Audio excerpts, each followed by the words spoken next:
Hello दोस्तों, आप सभी को देहाती स्टडी पॉइंट में स्वागत है। दोस्तों, आज हम आप लोगों के लिए फिर से डीएलएड एग्जाम के लिए जीके का महत्वपूर्ण क्वेश्चन लेके आए हैं। तो चलिए दोस्त, वीडियो क्या करते हैं, शुरू करते हैं। लेकिन वीडियो को शुरू करने से पहले आप लोगों से रिक्वेस्ट है कि वीडियो को शुरू से लेकर अंत तक देखिएगा, क्योंकि डीएलएड एग्जाम में इसी टाइप का क्वेश्चन पूछा जाता है। तो चलिए दोस्त, पहला हम लोग क्वेश्चन की ओर बढ़ते हैं। तो पहला नंबर क्वेश्चन क्या कह रहा है, देखिए। तो कह रहा है कि भौतिक प्रक्रम से चट्टानों का टूटना कौन सा प्रभाव कहलाता है। तो याद रखिएगा, देखिए, चट्टानों का टूटना फूटना क्या कहलाता है, अपक्षय कहलाता है। ठीक है, तो इसका ऑप्शन नंबर क्या हो जाएगा दोस्तों, डी हो जाएगा। हमेशा याद रखिएगा कि चट्टानों का टूटना फूटना कौन सा प्रक्रम कहलाता है, तो अपक्षय कहलाता है। ठीक है, ये अपर्दन क्या होता है, मिट्टी का टूटना होता है, ये इतना याद रखिएगा। ठीक है, चलिए दूसरा नंबर क्वेश्चन कह रहा है कि भारत की सूचना प्रौद्योगिकी राजधानी किसे कहा जाता है।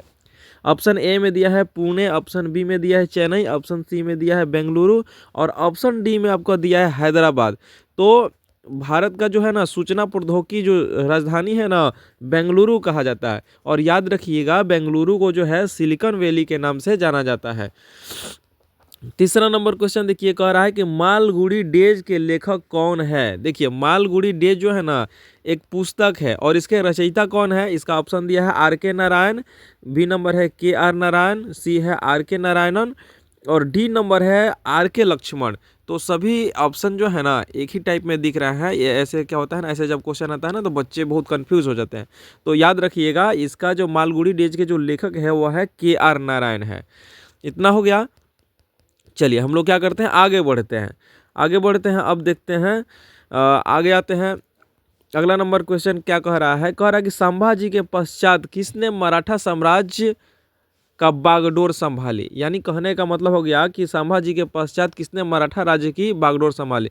तो संभाजी के मृत्यु के पश्चात जो है ना किसने मराठा साम्राज्य की गद्दी पर बैठा था। ऑप्शन ए में दिया है राजा राम, ऑप्शन बी में दिया है बालाजी विश्वनाथ, ऑप्शन सी में दिया है गंगाबाई और ऑप्शन डी में आपका जो दिया है नानाजी देशमुख।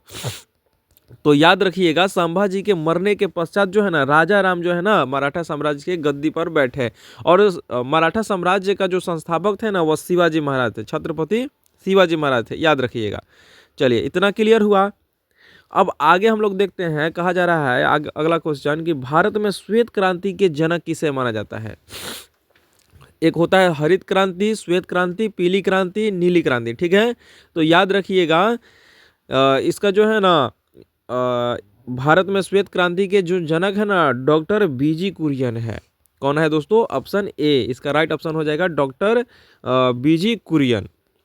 चलिए आगे बढ़ते हैं। फिर उसके बाद क्वेश्चन कर रहा है कि डॉक्टर सीवी रमन को किस विषय में नोबेल पुरस्कार मिला।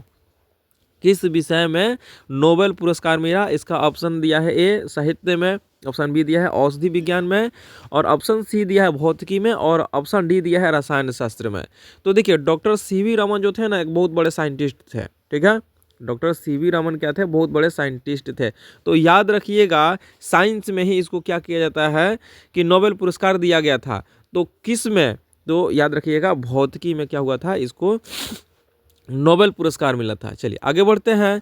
आगे बढ़ते हैं तो यहाँ पे बताया जा रहा है अगला नंबर क्वेश्चन क्या है, अंतिम मुगल सम्राट कौन था। अंतिम मुगल सम्राट कौन था। ऑप्शन ए में दिया है मोहम्मद रंगीला, ऑप्शन बी दिया है वाजिद अली शाह, ऑप्शन सी दिया है बहादुर शाह। देखिए, बहादुर शाह द्वितीय है। ठीक है, बहादुर शाह द्वितीय है, बहादुर शाह द्वितीय है, बहादुर द्वितीय लिखा गया है, थोड़ा टाइपिंग में मिस्टेक हो गया। ठीक है, चलिए आगे बढ़ते हैं।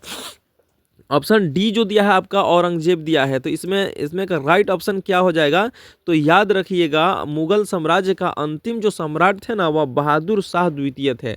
और ये मुगल सम्राट का नींव किसने डाला था, कमेंट बॉक्स में जरूर बताइएगा। चलिए आगे बढ़ते हैं। अब अगला नंबर क्वेश्चन क्या कह रहा है दोस्तों, देखिए। तो कह रहा है कि भारतीय संविधान का मसौदा तैयार करने वाली समिति के अध्यक्ष कौन थे। यानी भारतीय संविधान जो है ना किसकी अध्यक्षता में लिखा गया था। तो याद रखिएगा, इसके जो समिति के जो अध्यक्ष थे ना वह कौन थे दोस्तों, बी आर अम्बेडकर, यानी डॉक्टर भीमराव अम्बेडकर। ठीक है जी, चलिए आगे बढ़ते हैं। क्या करते हैं दोस्तों, आगे बढ़ते हैं। अब देखिए यहाँ पे अगला नंबर क्वेश्चन क्या कह रहा है, देखिए। तो अगला नंबर क्वेश्चन क्या कह रहा है कि पृथ्वी पर उत्पन्न होने वाले छिद्र से गर्म पदार्थ को क्या कहा जाता है। यानी क्या है कि पृथ्वी के अंदर बहुत सारे क्या है दोस्तों, बहुत सारे तरल पदार्थ है, ठीक है। और वह जब क्या होता है कि पृथ्वी के प्लेट को फाड़ कर जब ऊपर निकलती है तो उस तरल पदार्थ को हम क्या कहते हैं, तो याद रखिएगा उसको लावा कहा जाता है। क्या कहा जाता है दोस्तों, लावा कहा जाता है। तो इस क्वेश्चन का ऑप्शन राइट ऑप्शन क्या हो जाएगा, ऑप्शन नंबर बी हो जाएगा। उसके बाद कहा जा रहा है यहाँ पे कि शक संवत जो 78 ईसा पूर्व से आरंभ होता है प्रकट करता है यानी किसको दर्शाता है। ऑप्शन ए दिया है कनिष्क शासन, ऑप्शन बी दिया हर्ष की समृद्धि, और तीसरा दिया है शिवाजी का शासन, और चौथा दिया है चंद्रगुप्त का शासन। तो याद रखिएगा कनिष्क के ही शासन काल में जो है ना शक संवत की स्थापना किया गया था। और ये शक संवत होता क्या है, शक संवत है क्या, तो याद रखिएगा आप लोग कि ये शक संवत जो है ना हिंदू कैलेंडर है। चलिए अगला नंबर क्वेश्चन क्या कह रहा है कि तमिलनाडु की नगद कमाई वाली मुख्य फसल कौन सा है।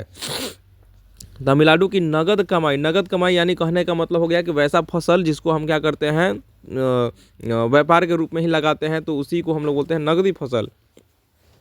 तो वहीं यहाँ पे क्वेश्चन दिया गया है कि तमिलनाडु की नगद कमाई वाली मुख्य फसल कौन सी है। पहला ऑप्शन नंबर ए है रुई, ऑप्शन बी है कॉफ़ी, ऑप्शन नंबर सी है, और ऑप्शन नंबर क्या है डी है। तो इसमें कौन सा होगा दोस्तों, जल्दी बताइए, कमेंट बॉक्स में जल्दी बताइए। चलिए इसका राइट ऑप्शन जो हो जाएगा ऑप्शन सी हो जाएगा, मूंगफली। आप लोगों को पिछले वाले वीडियो में बताए थे कि तमिलनाडु जो है ना मूंगफली उत्पादन में कौन सा स्थान पे आता है, दूसरे स्थान पे आता है, ठीक है जी। कौन सा स्थान में आता है, तो दूसरे स्थान में आता है। पहला स्थान पे कौन आता है, कमेंट बॉक्स में आप लोग जरूर बताइएगा। चलिए ठीक है आगे बढ़ते हैं। अब यहाँ पे बताया जा रहा है, यहाँ पे देखिए तो यहाँ पे स्वतंत्र भारत के प्रथम गवर्नर जनरल कौन थे, याद रखिएगा। तो इसका ऑप्शन नंबर क्या हो जाएगा, सी हो जाएगा। इसका राइट आंसर क्या हो जाएगा दोस्तों, ए हो जाएगा, सी गोपालचारी, ठीक है जी। सी गोपालचारी जो थे ना स्वतंत्र भारत के प्रथम गवर्नर जनरल थे। चलिए इतना हो गया। अब आगे बढ़ते हैं। कह रहा है कि राज्य के राज्यपाल की नियुक्ति कौन करता है। राज्य के राज्यपाल की नियुक्ति कौन करता है, तो इसका ऑप्शन नंबर ए क्या दिया है, राष्ट्रपति दिया, ऑप्शन बी दिया है प्रधानमंत्री, ऑप्शन सी दिया है भारत का गृह मंत्री, और ऑप्शन डी जो दिया है राज्य का मुख्यमंत्री। तो याद रखिएगा इसका राइट ऑप्शन क्या हो जाएगा, राष्ट्रपति। राष्ट्रपति क्या करता है, राज्य के राज्यपाल को नियुक्ति करता है। इतना हो गया। अब अगला नंबर क्वेश्चन की ओर बढ़ते हैं। तो अगला नंबर क्वेश्चन क्या कह रहा है, देखिए तो कह रहा है कि बिहार के किस जिले में कुछ क्षेत्रों की मिट्टी चमकती प्रतीत होती है। ये बहुत ही इंपॉर्टेंट क्वेश्चन है, समझ गए ना। और आप लोगों को जितने भी क्वेश्चन कवर कराए जा रहे हैं वो एग्जाम की दृष्टि से बहुत ही महत्वपूर्ण क्वेश्चन है। तो आप लोग क्या कीजिएगा, इसको सबको याद करते चलिएगा। तो चलिए क्वेश्चन क्या कह रहा है कि बिहार के किस जिले में कुछ क्षेत्र की मिट्टी चमकीली प्रतीत होती है। ऑप्शन ए दिया है नवादा, ऑप्शन बी दिया है वैशाली, ऑप्शन सी दिया है पटना, और ऑप्शन डी जो दिया है भोजपुर दिया है। तो इसका राइट जो ऑप्शन होगा ना ऑप्शन ए हो जाएगा, यानी नवादा हो जाएगा। नवादा की कुछ क्षेत्र की मिट्टी जो है ना चमकती हुई प्रतीत होती है। चलिए आगे बढ़ते हैं। ये अंतिम नंबर क्वेश्चन कह रहा है कि राज्य प्रशासन का वैधानिक प्रधान कौन होता है, यानी राज्य प्रशासन, ठीक है, राज्य प्रशासन का वैधानिक प्रधान सबसे प्रधान कौन होता है, तो याद रखिएगा राज्यपाल होता है, ठीक है जी। राज्यपाल जिसको गवर्नर कहा जाता है।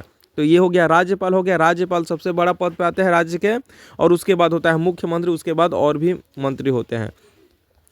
तो आज के लिए क्या था दोस्तों, इतना ही था। और उम्मीद करते हैं आज का वीडियो पसंद आया होगा। और हमारे चैनल को क्या कीजिएगा, लाइक सब्सक्राइब जरूर कर लीजिएगा, और अपने दोस्तों के पास शेयर जरूर कर लीजिएगा, ताकि उन लोगों को अभी जो है ना डीलेड एग्ज़ाम के लिए क्वेश्चन कवर हो सके। तो चलिए दोस्त आज के लिए क्या है दोस्तों, इतना ही है।